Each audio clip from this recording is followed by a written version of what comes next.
zied hortensijas. Un tas ir laiks, kad vasara pāriet uz rudeni. Bet kas var priecēt saimnieci, ka kolekcijā ir nākusi šāda laima. Šī laima ir soļojusi tālu ceļu no Tallinas, un tieši interesanti ir tas, ka dekols ir pavisam neredzēts, un arī servīzes sastāvs.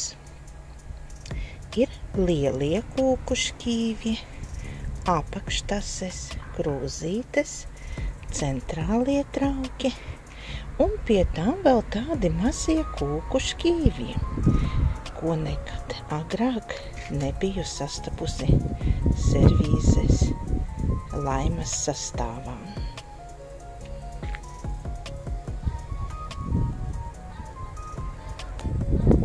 Zīmogs porcelāna fajansa fabrika, un interesanti ir tas, ka vāciņam šī puķīte lūk ar tādu skaistu oranžīgu vidiņu. Tiešām burvīga laima,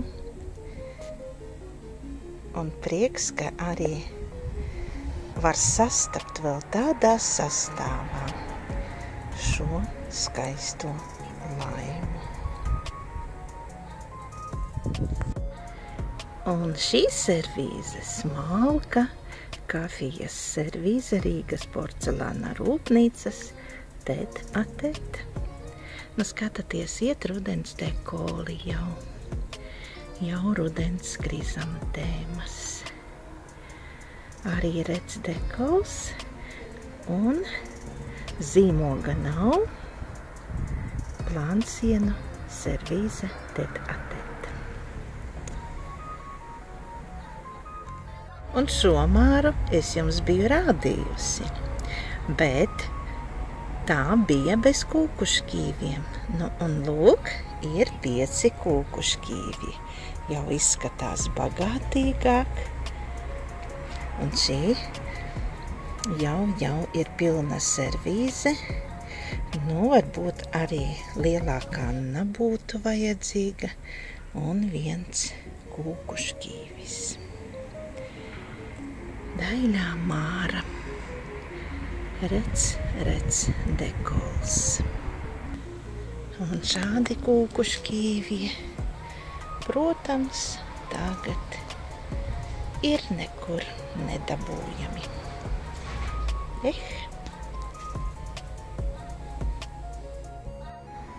Un šim brīnišķīgajām Mariannas krūzītēm pievienojās apakštases.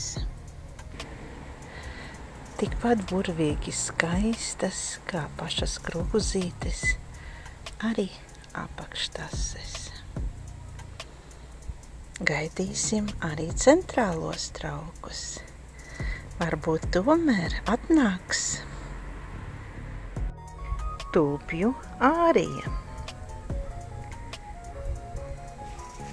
ar visiem kūku šķīviem, kafijas baudīšanai skaistajā Tūpju laikā.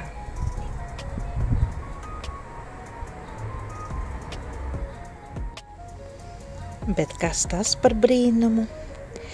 Vakar saņemot šīs krūzītes, arī es nodomāju, kas tas par brīnumu. It kā Rīgas porcelāna rūpnīcas zīmogs, tūlīt sāku meklēt rīgasporcelāns.lv un atradu, ka tā ir servīze Jasmīns. Formas autore ir Natālija Laminska. Sāka viņu ražot 80.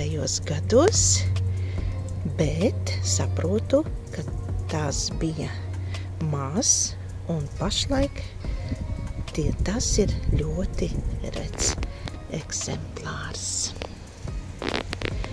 Pa šiem kolekcijas gadiem man nevienu reizi nav atnākusi atnākusi servīze un pat daļas jasmīna. Tā ir brīnišķīgi saglabājusies. Redziet, cik labi zelts un zīmējums ir saglabājies. Un krūzītes ir tādas miniatūras. Es neteiktu, ka tās būtu tējas servīze. Kafijas arī varēja būt. Rīgas porcelāna rūpnīcas 3. šķiras zīmogs. Un lūk, šīs 6 skaistules ir atnākušas uz kolekciju. Prieks!